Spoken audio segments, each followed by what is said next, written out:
దేశాన్ని ముక్కలు చేసే విధంగా డీఎంకే వ్యవహరిస్తోందంటూ ఆగ్రహం వ్యక్తం చేశారు బీజేపీ ఎంపీ ధర్మపురి అరవింద్. తమిళనాడులో జనాభా చాలా తక్కువగా పెరిగింది, తమిళనాడు సమస్యని దక్షిణాది మొత్తానికి రుద్దే ప్రయత్నం చేస్తున్నారు అంటూ మండిపడ్డారు. తమిళనాడులో ఎన్నికలు ఉన్నాయి కాబట్టి డీలిమిటేషన్ సమస్యని సృష్టిస్తున్నారన్నారు. అనికేమన్నారని దానికి సంబంధించి మా అసోసియేట్ ఎడిటర్ మహాత్మా మరింత ఇన్ఫో యాడ్ చేస్తారు. చేపట్టబోయే నియోజకవర్గాల పునర్విభజన ప్రక్రియ మీద అభ్యంతరం వ్యక్తం చేస్తూ తమిళనాడు రాష్ట్ర ముఖ్యమంత్రి స్టాలిన్ ఏర్పాటు చేసిన సమావేశానికి వివిధ దక్షిణాది రాజకీయ పార్టీలతో పాటుగా మరికొన్ని రాష్ట్రాలు, పంజాబ్ నుంచి మరికొన్ని రాష్ట్రాల నుంచి కూడా రాజకీయ పార్టీల నేతలు హాజరయ్యారు. దీని మీద మనం భారతీయ జనతా పార్టీ నేతలను అడిగి వారి స్పందన తెలుసుకుందాం. మనతో పాటు మాట్లాడేందుకు నిజామాబాద్ ఎంపీ ధర్మపురి అరవింద్ ఉన్నారు. మీరేమంటారు? ఇప్పుడు అంటే ఈ డీలిమిటేషన్ త్వరలో చేపట్టబోతున్నారు, అది ఈ జనాభా నిష్పత్తి కాకుండా, మేమైతే డీలిమిటేషన్కి వ్యతిరేకం కాదు, కానీ జనాభా నిష్పత్తి ప్రకారం చేస్తే దక్షిణాది రాష్ట్రాలకు అలాగే మరికొన్ని రాష్ట్రాలకు. మీతో పని చేసినందుకు చాలా సంతోషంగా ఉంది. మీరే బెస్ట్ బాస్. ఇప్పటి వరకు మేనేజర్గా ఉన్నాను, ఇప్పుడు బాస్ అవుతాను. ఎలా బాస్ వాలా బీ ద బాస్. అన్యాయం జరుగుతుంది అని ఇప్పుడు ఈ సమావేశంలో అంటున్నారు. మీరేమంటారు? చూడండి, జనాభా బేసిస్ పైన చేయాలని ఎక్కడుంది? రాజ్యాంగంలో ఉంది. అక్కడ పెట్టింది ఏ పార్టీ? అప్పుడు ఏ పార్టీ ఉంది? కాంగ్రెస్ పార్టీ ఉంది. ఇప్పుడు వాళ్ళు పెట్టిన దానికి వాళ్ళు వ్యతిరేకంగా మాట్లాడుతున్నారు. ఓకే, ఇప్పుడు వీళ్ళ ప్రాబ్లం ఏంటి?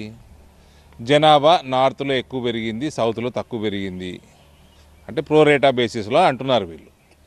నేను ఇదంతా తమిళనాడులో ఎలక్షన్లు వస్తున్నాయి కాబట్టి ఈ స్టాలిన్, ఆ పనికిమాలిన డిఎంకే పార్టీ దుర్మార్గులు వీళ్ళు చేసే ఇదంతా ఒక దుర్మార్గపు ప్రచారం తప్ప ఇంకేం లేదు.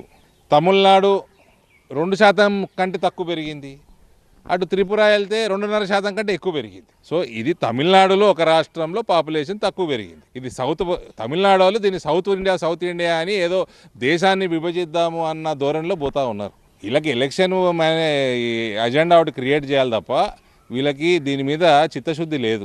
మీరు జనాభా ఎట్లా పెంచుకోవాలో ప్లాన్ చేసుకోండి. మీ ప్రాబ్లం మొత్తము ఆంధ్రప్రదేశ్కి, తెలంగాణకి, కర్ణాటకకి, కేరళకి ఎందుకు రుద్దుతున్నారండి? నేను అనుకున్నది ఏంది, మతలబేంది?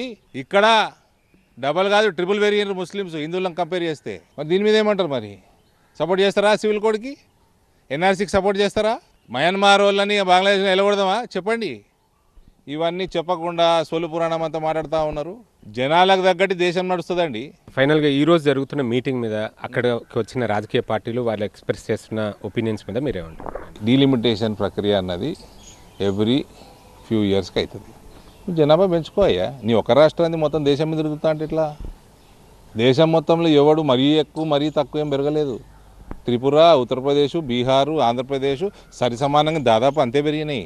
నువ్వు ఒక్కడి తక్కువ పెరిగినావు. తమిళనాడు రాష్ట్రం ఎదుర్కొనే సమస్యను మొత్తం దక్షిణాది సమస్యగా చిత్రీకరిస్తూ అందరి మీద రుద్దే ప్రయత్నం చేసి దేశంలో ఒక కొత్త సమస్యను సృష్టిస్తున్నారని ధర్మపురి అరవింద్ అంటున్నారు. కెమెరా పర్సన్ రమేష్తో మహాత్మా కుడియా, TV9 న్యూఢిల్లీ.